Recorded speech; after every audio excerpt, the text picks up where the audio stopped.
नमस्कार दोस्तों, teaching with Shivam में आप सभी का हार्दिक स्वागत है। एसएससी सीजीएल और जीडी 2024 सामान्य अध्ययन जीके जीएस जिनका पेपर बाकी है वो देख लें भैया। परीक्षा में आने वाले अति महत्वपूर्ण प्रश्न हैं। तो पहला क्वेश्चन आपकी स्क्रीन पर है। निम्नलिखित में से कौन सा ग्रह सौरमंडल के सबसे ठंडे ग्रह की श्रेणी में आता है? तो सौरमंडल का ऐसा कौन सा ग्रह है जो सबसे ठंडे ग्रह की श्रेणी में आता है? यूरेनस, नेपच्यून, बुध या मंगल? तो सही कथन इसका जो हो जाएगा वो भाई यूरेनस। कौन सा ग्रह है? यूरेनस है। ए ऑप्शन इसका करेक्ट जवाब है यूरेनस। बोले तो अरुण ग्रह है जो ठंडे ग्रह की श्रेणी में आता है। आइए नेक्स्ट अगला क्वेश्चन है, और अगला क्वेश्चन है क्वेश्चन नंबर दूसरा। वह उपकरण है जो भूकंप की तीव्रता को मापने में मदद करता है। तो कौन सा उपकरण है जो भूकंप की तीव्रता को मापने में मदद करता है? पहला ऑप्शन कहता है भाई Mercalli scale, B option seismograph, C option Richter scale, D option उपयुक्त में से कोई नहीं। तो सही जवाब इसका हो जाएगा रिक्टर स्केल। सी ऑप्शन इसका करेक्ट जवाब है रिक्टर स्केल। आइए नेक्स्ट अगला क्वेश्चन आपको अच्छे लग रहे हों तो वीडियो को ज्यादा से ज्यादा शेयर करें और लाइक करें। चैनल पर नए हैं तो चैनल को सब्सक्राइब करें। आइए अगला क्वेश्चन देखते हैं। निम्नलिखित में से कौन सा लेख शिक्षा के अधिकार से संबंधित है? तो लेख कहें या आर्टिकल या अनुच्छेद, तो कौन सा लेख है जो शिक्षा के अधिकार से संबंधित है? अनुच्छेद 21A, बी ऑप्शन अनुच्छेद 29, अनुच्छेद 32, अनुच्छेद 226। तो कौन सा लेख है, कौन सा अनुच्छेद है? अनुच्छेद 21 जो है वो 6 से 14 वर्ष के बच्चों को निःशुल्क शिक्षा का अधिकार अधिनियम है। तो ए ऑप्शन इसका सही जवाब हो जाएगा 6 से 14 वर्ष के बच्चों के लिए। आइए नेक्स्ट अगला क्वेश्चन है। किस बंदरगाह को भारत के पहले हरित बंदरगाह के रूप में विकसित कहा जाता है, यानी कि किया गया है? तो किस बंदरगाह को भारत के पहले हरित बंदरगाह के रूप में विकसित किया गया है? दीनदयाल बंदरगाह, पारादीप बंदरगाह, पोर्ट ब्लेयर या हल्दिया बंदरगाह? तो कौन सा बंदरगाह है? ऑप्शन नंबर डी सही जवाब हो जाएगा हल्दिया बंदरगाह। आइए नेक्स्ट अगला क्वेश्चन। नेक्स्ट क्वेश्चन है किस शैवाल को अंतरिक्ष शैवाल कहा जाता है? तो कौन सा शैवाल है जिसे अंतरिक्ष शैवाल के नाम से जाना जाता है? A option Acetabularia, B option Gracilaria, C option Chlorella vulgaris और डी ऑप्शन बेलुनिया। तो अंतरिक्ष शैवाल किसे कहा जाता है? तो क्लोरेला वल्गारिस को कहा जाता है। तो सी ऑप्शन इसका सही जवाब हो जाएगा। नेक्स्ट अगला क्वेश्चन है। नेक्स्ट क्वेश्चन है उस द्वीप का नाम क्या है जो भारत और श्रीलंका के बीच स्थित है? तो कौन सा द्वीप है जो भारत और श्रीलंका के बीच स्थित है? माजुली द्वीप है, कच्चा थीबू है, चोराव है या मुनरो है? तो उस द्वीप का नाम क्या है जो भारत और श्रीलंका के बीच में है? तो उस द्वीप का नाम है कच्चा थीबू। बी ऑप्शन इसका सही जवाब है कच्चा थीबू। आइए नेक्स्ट अगला क्वेश्चन। नेक्स्ट क्वेश्चन है कि भारतीय रिजर्व बैंक आरबीआई के पहले भारतीय गवर्नर कौन थे? Option A C D Deshmukh, option B Sukumar Sen, option C Amartya Sen, option C Rajagopalachari. तो आरबीआई के पहले भारतीय गवर्नर कौन थे? तो सही जवाब इसका हो जाएगा C D Deshmukh. A option इसका करेक्ट जवाब है सी डी देशमुख। आइए नेक्स्ट अगले क्वेश्चन की ओर बढ़ते हैं। निम्नलिखित में से किस वर्ष मणिपुर राज्य को कौन सा वर्ष था जिस मणिपुर राज्य को अपनी पूर्ण आजीविका प्राप्त होती है? ऑप्शन ए 1 मई 1960 को, ऑप्शन बी 20 फरवरी 1987 को, सी ऑप्शन 26 अप्रैल 1975 को, डी ऑप्शन 21 जनवरी 1972 को। तो सही जवाब इसका हो जाएगा ऑप्शन नंबर डी 21 जनवरी 1972 को पूर्ण आजीविका प्राप्त होती है। आइए नेक्स्ट अगला क्वेश्चन है। आइए नेक्स्ट क्वेश्चन। अगला क्वेश्चन क्या है? कौन सा विटामिन न्यूक्लिक एसिड और लाल रक्त कोशिकाओं के निर्माण में मदद करता है? तो कौन सा विटामिन है? तो कौन सा विटामिन न्यूक्लिक एसिड और लाल रक्त कोशिकाओं के निर्माण में मदद करता है? Option A vitamin 6, option B vitamin 3, option C कहता है विटामिन 9 और डी कहता है विटामिन 5। तो कौन सा विटामिन है जो न्यूक्लिक एसिड और लाल रक्त कोशिकाओं के निर्माण में मदद करता है? तो सही जवाब इसका हो जाएगा ऑप्शन नंबर सी विटामिन 9 है। सी ऑप्शन इसका करेक्ट जवाब है। आइए नेक्स्ट अगले क्वेश्चन की ओर बढ़ते हैं। माध्यम के तापमान में वृद्धि ध्वनि की गति को कैसे प्रभावित करती है? तो माध्यम के तापमान में वृद्धि ध्वनि की गति को कैसे प्रभावित करती है? गति में कमी होती है, गति बढ़ती है, अपरिवर्तित रहती है, या उपयुक्त में से कोई नहीं। तो सही जवाब इसका हो जाएगा गति बढ़ती है। बी ऑप्शन इसका करेक्ट जवाब है, गति बढ़ती है। नेक्स्ट अगला क्वेश्चन है, चूहों को मारने के लिए निम्नलिखित में से किस रसायन का उपयोग किया जाता है? तो चूहों को मारने के लिए किस रसायन का उपयोग किया जाता है? मैग्नीशियम सल्फेट का, कैल्शियम कार्बोनेट का, जिंक फास्फाइड का, या पोटेशियम एल्युमिनियम सल्फेट का? तो सही जवाब इसका कौन सा हो जाएगा? जिंक फास्फाइड का। सी ऑप्शन इसका करेक्ट जवाब है, जिंक फास्फाइड। आइए नेक्स्ट अगला क्वेश्चन है, नीचे भारतीय राज्य, केंद्र शासित प्रदेश और उनकी राजधानियां हैं, तो निम्नलिखित विकल्पों में से बेमेल जोड़ी का चयन करें। ऑप्शन ए तेलंगाना की राजधानी हैदराबाद है, हाँ बिल्कुल ठीक है। असम की राजधानी दिसपुरा, बिल्कुल ठीक है। लक्षद्वीप की राजधानी कवरत्ती है, बिल्कुल ठीक है। लेकिन मध्य प्रदेश की राजधानी भैया क्या है? भोपाल है।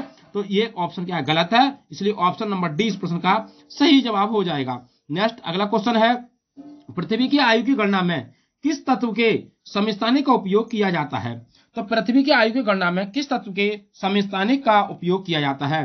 कोबाल्ट का, कार्बन का, सोडियम का, या रेडियम का? तो ये आपको बताना है। सही आंसर हो जाएगा कार्बन का भाई। बी ऑप्शन इसका करेक्ट जवाब है, कार्बन। आइए नेक्स्ट अगले क्वेश्चन की ओर चलते हैं। कह रहा है कि भाई किस वायसराय को भारतीय रेलवे का जनक कहा जाता है? तो कौन सा वायसराय था जो भारतीय रेलवे का जनक? Lord Dufferin, Lord Dalhousie, Lord Hardinge, उपयुक्त में से कोई नहीं। तो कौन थे? लॉर्ड डलहौजी। बी ऑप्शन इसका सही जवाब है, लॉर्ड डलहौजी को भारतीय रेलवे का जनक कहा जाता है। आइए नेक्स्ट अगला क्वेश्चन है, निम्नलिखित में से कौन सी चिली की मुद्रा है? पेसो, यूरो, डॉलर, या पाउंड? तो चिली की मुद्रा कौन सी है? पेसो है। ए ऑप्शन इसका सही जवाब है, पेसो। आइए नेक्स्ट पेसो। आइए अगला क्वेश्चन है, लखनऊ से 1857 के विद्रोह का नेता कौन है? तो भाई जो 1857 की क्रांति हुई थी मेरठ से शुरू, तो उसमें पूछ रहा है कि भाई लखनऊ से नेतृत्व किसने किया था? तात्या टोपे ने, रानी लक्ष्मीबाई ने, नाना साहब ने, या बेगम हजरत महल ने? तो लखनऊ से किसने किया था? तो बेगम हजरत महल ने किया था। जो डी ऑप्शन इसका करेक्ट जवाब है, बेगम हजरत महल। नेक्स्ट अगला क्वेश्चन है, वह थियोसॉफिकल सोसाइटी की स्थापना करने वाले प्रसिद्ध नेता हैं, कौन से हैं? Swami Vivekananda, Syed Ahmad Khan, HP Blavatsky, Atmaram Pandurang? तो थियोसॉफिकल सोसाइटी की स्थापना करने वाले प्रसिद्ध नेता जो है वो हो जाएंगे HP ब्लावात्स्की। सी ऑप्शन इसका सही जवाब है। आइए नेक्स्ट अगला है, क्वांटम थ्योरी ऑफ रेडिएशन का आविष्कार किसने किया था? तो क्वांटम थ्योरी ऑफ रेडिएशन का आविष्कार किसने किया था? नील हुएल ने, प्लैंक ने, रदरफोर्ड ने, जे थॉमसन ने? तो किसने किया था? सही आंसर हो जाएगा प्लैंक ने। बी ऑप्शन इसका करेक्ट जवाब है, प्लैंक। आइए नेक्स्ट अगले क्वेश्चन की ओर बढ़ते हैं। विश्व का सबसे बड़ा पठार कौन सा है? मैक्सिको का पठार, दक्कन का पठार, अरब का पठार, या तिब्बत का पठार? तो डी ऑप्शन इसका करेक्ट जवाब है, तिब्बत का पठार। आइए नेक्स्ट अगला क्वेश्चन है कि निम्नलिखित तत्वों में से कौन सा तत्व हवा में एक प्रमुख अनुपात में मौजूद है? ऑक्सीजन है, नाइट्रोजन है, कार्बन डाइऑक्साइड है, या आर्गन है? तो सबसे ज्यादा की बात करें तो कौन हो जाएगा भाई? नाइट्रोजन। 78% है नाइट्रोजन। तो सी बी ऑप्शन इसका करेक्ट जवाब हो जाएगा, नाइट्रोजन। आइए अगले क्वेश्चन की ओर चलते हैं। निम्नलिखित में से किस देश की राजधानी बैंकॉक है और रबर का प्रमुख उत्पादक राज्य है, प्रमुख उत्पादक देश है? तो कौन सा है भाई जिसकी राजधानी बैंकॉक है? थाईलैंड है, चीन है, ब्राजील है, या घाना है? तो कौन सा हो जाएगा? थाईलैंड। ए ऑप्शन इसका सही जवाब है, थाईलैंड की राजधानी बैंकॉक। आइए भाई नेक्स्ट अगला क्वेश्चन है, चट्टान में उत्तल को क्या कहा जाता है? तो चट्टान में जो उत्तल होता है उसको क्या कहा जाता है? सिंक्लाइन, क्रिस्टलाइन, एंटीलाइन, या उपयुक्त में से कोई नहीं? तो सही जवाब इसका हो जाएगा सिंक्लाइन कहा जाता है। ए ऑप्शन इसका करेक्ट जवाब है, सिंक्लाइन। नेक्स्ट अगला क्वेश्चन है, सतलुज नदी का ऋग्वेदिक नाम क्या है? तो सतलुज नदी का ऋग्वेदिक नाम क्या है? सरस्वती, कुंभा, सिंधु, या सुदुद्री? तो सतलुज नदी का जो ऋग्वेदिक नाम है वो हो जाएगा सुतुद्री। सुतुद्री नाम है भाई। डी ऑप्शन इसका सही जवाब है। आइए नेक्स्ट अगला क्वेश्चन है, इटली की राजधानी रोम निम्नलिखित में से किस नदी के तट पर स्थित है? तो इटली की राजधानी रोम निम्नलिखित में से किस नदी के तट पर स्थित है?